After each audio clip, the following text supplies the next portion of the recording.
Assalamualaikum warahmatullahi wabarakatuh. Perkenalkan kami dari kelompok 8, eee, matkul akuntansi manajemen akan, membahas materi tentang balance scorecard pada PT Matahari Department Store.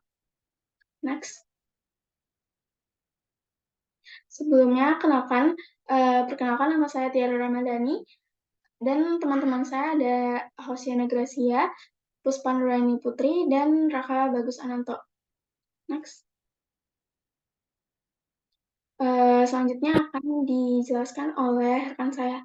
Kepada Hosiana dipersilakan. Oke, terima kasih pada moderator. Selanjutnya saya akan menjelaskan tentang company profil dari PT Matahari Department Store. Pada tanggal 24 Oktober pada tahun 1958, perjalanan perseroan dimulai dengan pembukaan gerai pertamanya khusus pakaian anak di Pasar Baru. Menyusul dengan kesuksesan gerai pertamanya, perseroan mengambil langkah yang strategis dengan membuka departemen store modern pertama mereka, yang mengubah wajah lanskap retail di Indonesia. Nah, pendirian PT Matahari Putra Prima Tbk atau disingkat MPP pada tahun 1986 diikuti oleh penawaran umum perdana MPP pada tahun 1992. Pada tanggal 30 Oktober tahun 2009, Matahari dilepas dari MPP untuk menjadi entitas baru, PT Matahari Department Store Tbk.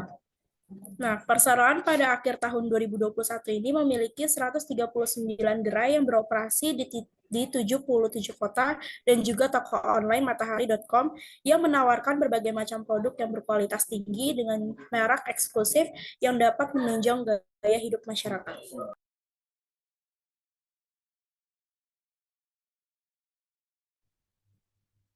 Baik, selanjutnya di sini ada strategi map, di mana PT Matahari Department Store ini memiliki beberapa poin berdasarkan balance sheet scorecard. Pada umumnya ada empat poin utama, ya. Ada financial perspective, customer perspective, internal business perspective, dan juga yang terakhir ada learning and growing perspective. Di mana finansial perspektif ini ada 2 poin yang dibahas pada PPT kami, yaitu meningkatkan ROA dan juga meningkatkan ROE, yang mana kedua hal ini saling berkaitan satu sama lain. Lalu dari peningkatan ROA ini nantinya akan berkaitan dengan customer perspektif di bagian penerimaan kas. Lalu di peningkatan ROE juga akan berpengaruh terhadap peningkatan kas. Dari penerimaan kas ini nanti akan berkaitan ke customer service dan juga loyalitas pelanggan. Lalu dari 3 poin customer perspektif ini juga akan berkaitan lagi dengan internal business perspektif, yang mana penerimaan kas ini akan langsung berkaitan dengan operating profit. Lalu customer service-nya juga akan berkaitan dengan 2 hal, yaitu meningkatkan layanan pasca penjualan dan juga kualitas serta produktivitas. Lalu untuk loyalitas pelanggan ini akan berkaitan juga dengan waktu pengiriman produk. Lalu dari kualitas dan produktivitas ini akan berkaitan pada 2 aspek dari learning and growing perspektif, yang mana poin pertama dari kualitas dan produktivitas ini akan berkaitan atau bersinggungan langsung terkait fokus pada pengembangan karyawan dan inovasi produk. Lalu yang kedua ini ada meningkatkan keterlibatan karyawan dan juga pengembangan bakat. Nah, semua hal ini akan kami bahas pada slide berikutnya terkait objek utama kami, yaitu PT Matahari Department Store. Boleh di next.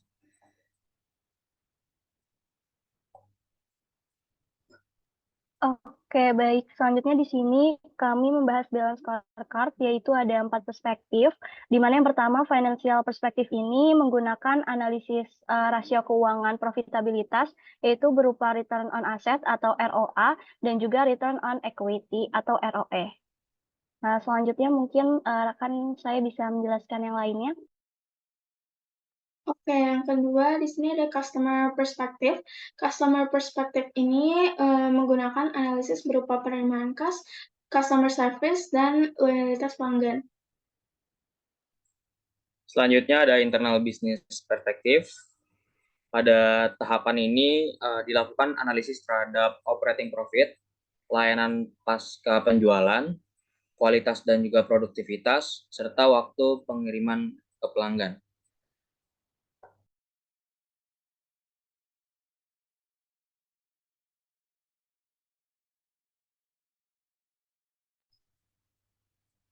Boleh selanjutnya kepada Hosi.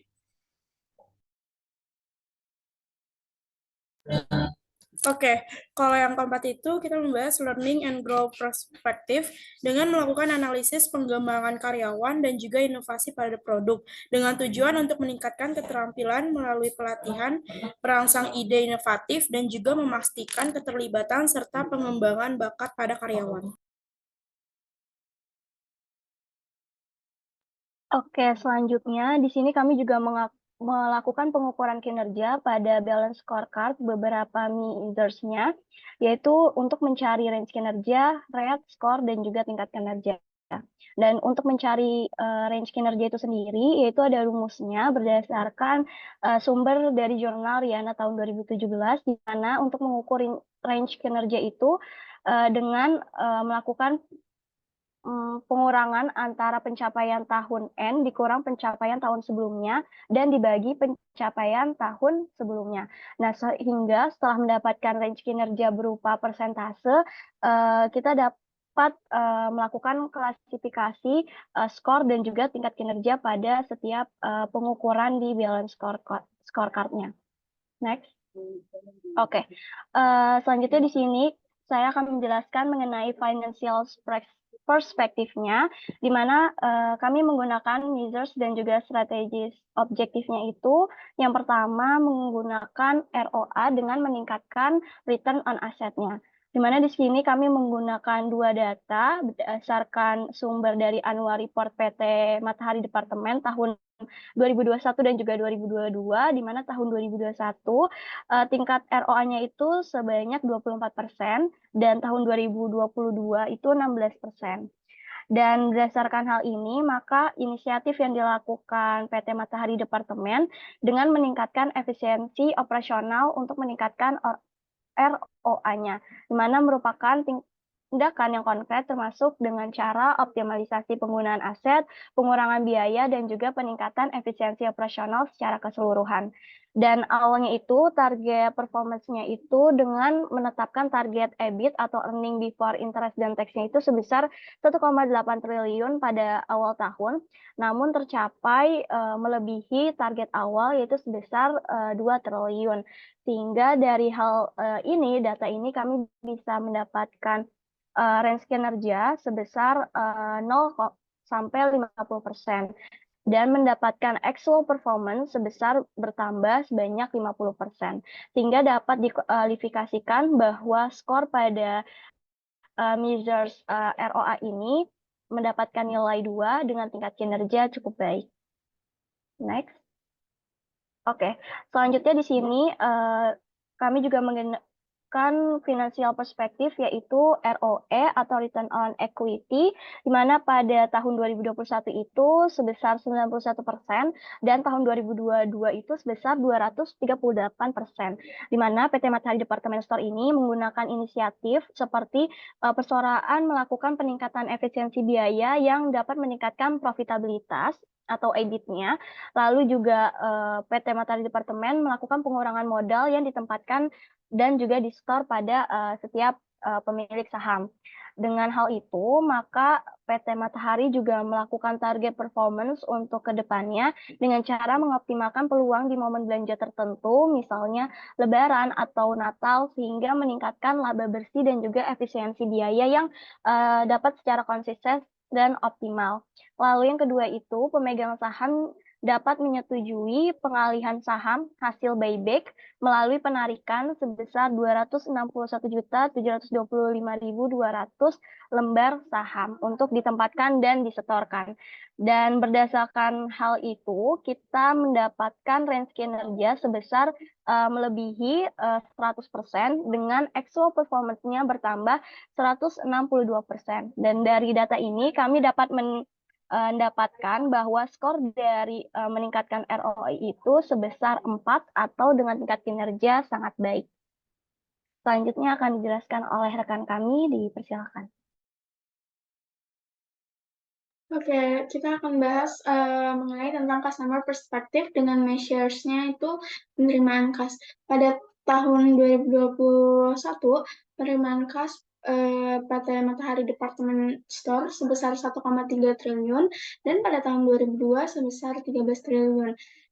Inisiasi dari PT Matahari Department Store tersebut adalah menyusun koleksi produk yang dipimpin pelanggan untuk meningkatkan penjualan dan meningkatkan produktivitas margin.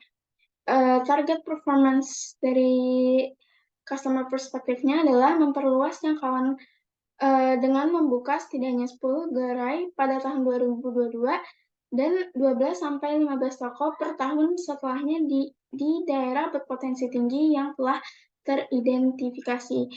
Dengan hal itu, range kerjanya didapatkan sebesar 0-50% dengan actual performance-nya sebesar 21%.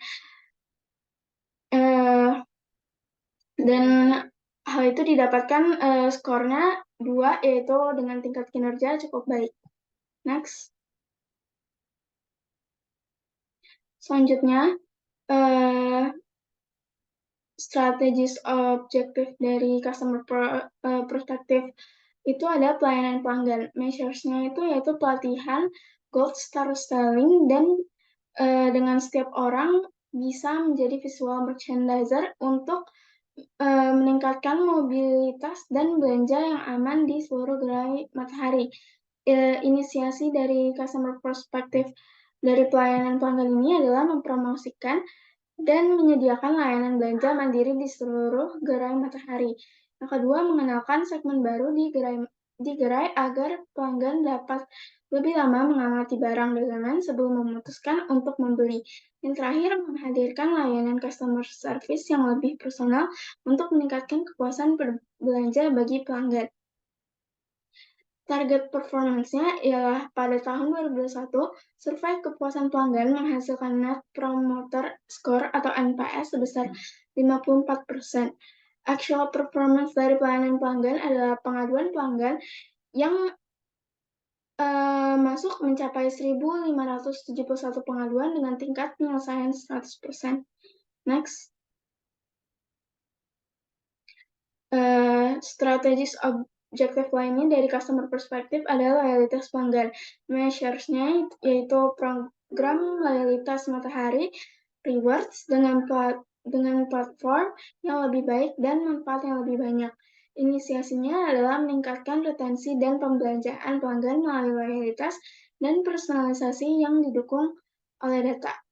Target performance-nya adalah kontribusi anggota Matahari Rewards sebesar 52%, sementara nilai transaksi rata-rata berdasarkan nilai pembelian per transaksi belanja anggota Matahari Rewards lebih dari 34,4%, lebih tinggi dari pada pelanggan lainnya. Actual performance-nya yaitu Matahari Rewards menyediakan sejumlah manfaat bagi pemiliknya, diantaranya adalah potongan harga seperti potongan pada hari lahir pelanggan, poin belanja yang dapat ditukarkan untuk pembelanjaan berikutnya, atau di mitra e-wallet seperti GoPay, ShopeePay, Dana, atau OVO. Next, akan dilanjutkan oleh rekan saya. Baik, kita masuk ke internal business dengan measures, itu ada operating profit, di mana di tahun 2021 ini PT Matahari Department Store itu mendapatkan operating profit sebesar 1,2 triliun. Lalu terjadi peningkatan di tahun 2022 sebesar 1,8 triliun.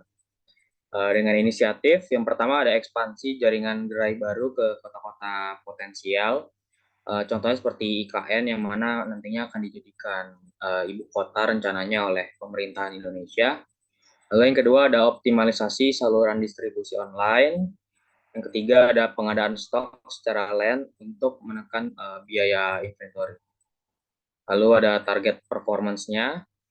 Target pertumbuhan operating profit sebesar 30% dari 1,8 triliun di tahun 2022.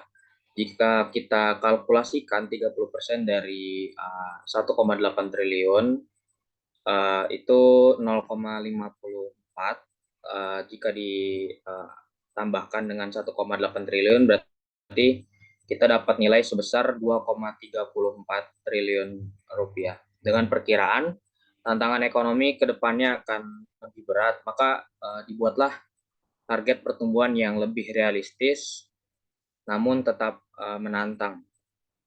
Ada pula range kinerjanya dari skala 51 sampai dengan 100%, aktual performance-nya 65%, skornya itu 3 dengan tingkat kinerja baik. Next.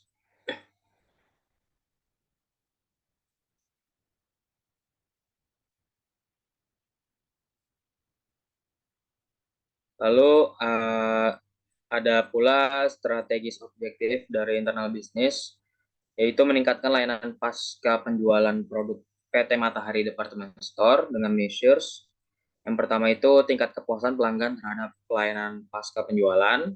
Yang kedua ada persentase keluhan pelanggan yang dapat ditangani dengan baik. Dengan inisiatif, yang pertama melakukan survei kepuasan pelanggan secara berkala. Yang kedua, menyediakan customer service yang responsif untuk menangani keluhan. Yang ketiga, menyediakan layanan perbaikan produk di setiap gerai Matahari.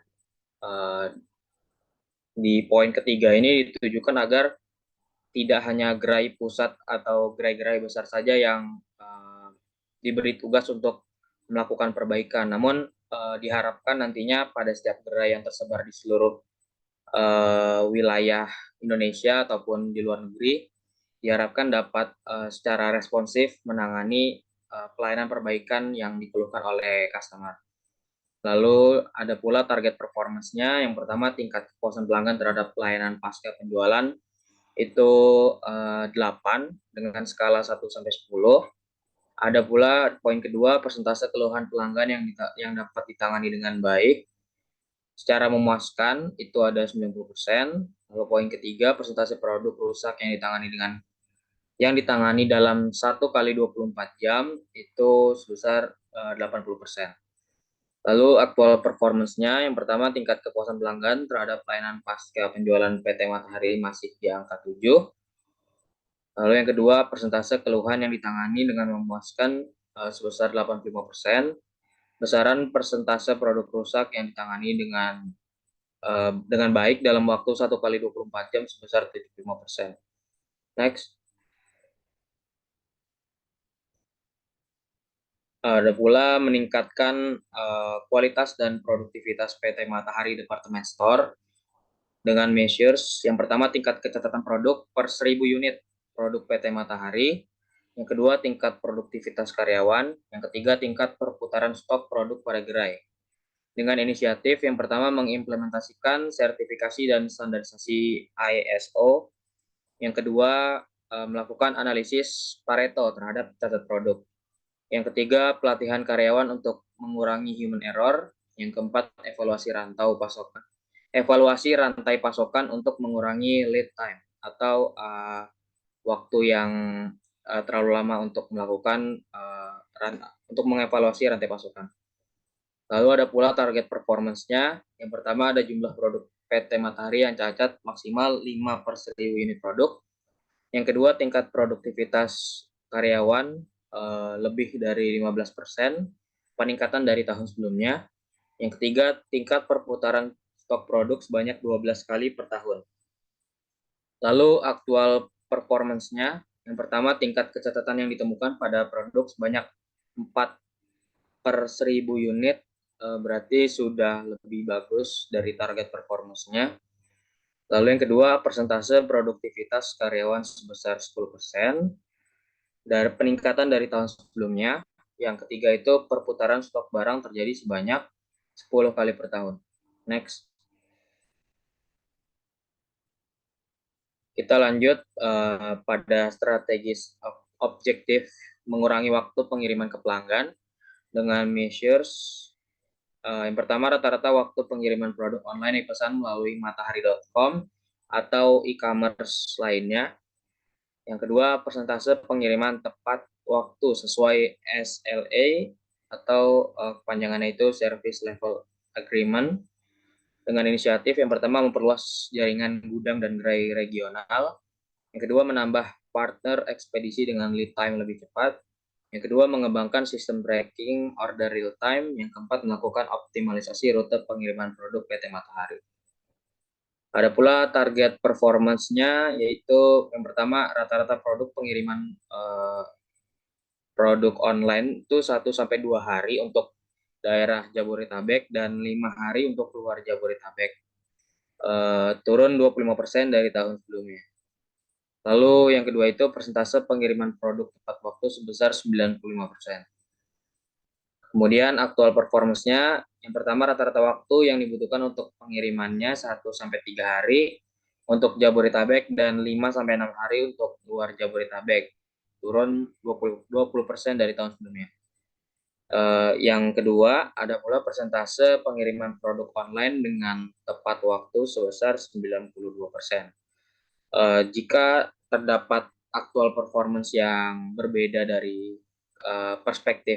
customer perspektif sebelumnya yang dijelaskan oleh Tiara, itu karena ini merupakan sudut pandang yang berbeda gitu. Kalau tadi dari sudut pandang customer, misal ada yang lebih bagus atau yang kurang bagus, sedangkan di internal bisnis ini sebaliknya, itu dikarenakan berbeda perspektif.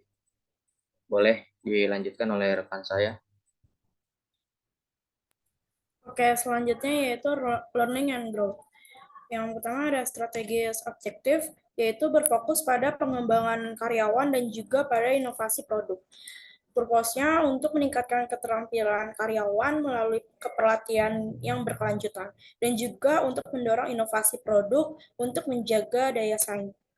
Measure-nya yaitu jumlah jam pelatihan per karyawannya, lalu ada tingkat kepuasan karyawan terhadap peluang pengembangan, dan juga ada jumlah ide inovatif yang dihasilkan.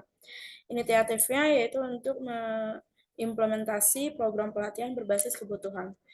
Target performance yang ingin dicapai yaitu rata-rata 20 jam pelatihan per karyawan per tahunnya, lalu ada kepuasan karyawan yang mencapai 80%, lalu ada setidaknya 50 ide inovatif yang baru setiap semesternya. Aktual performance yang tercapai yang pertama itu jumlah jam pelatihan per karyawan terpenuhi dengan 22 jam per karyawan per tahunnya.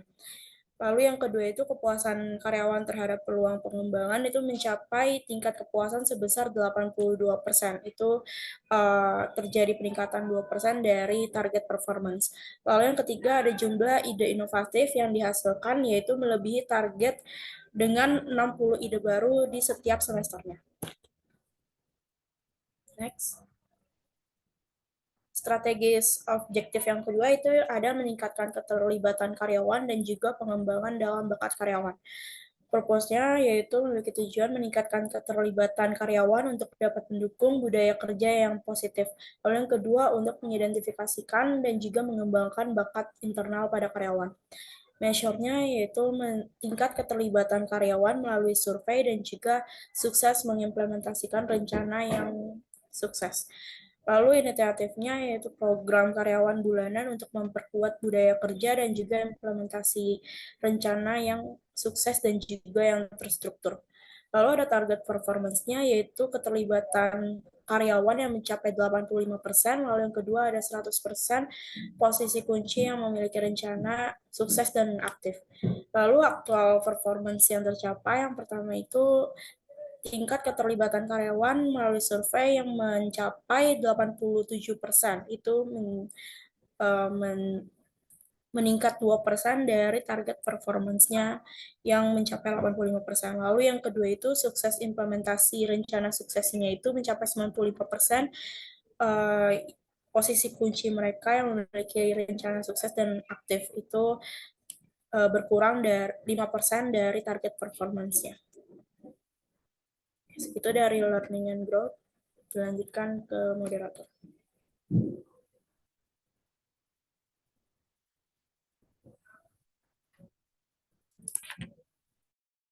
Baik, referensi yang kita pakai untuk mendapatkan hasil balance scorecard PT Matahari ini terdapat di annual report PT Matahari Department Store tahun 2022 dan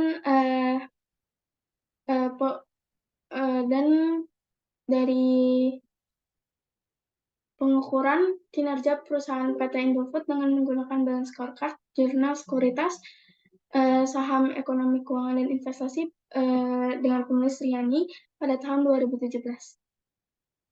Oke, baik, terima kasih atas kesempatannya.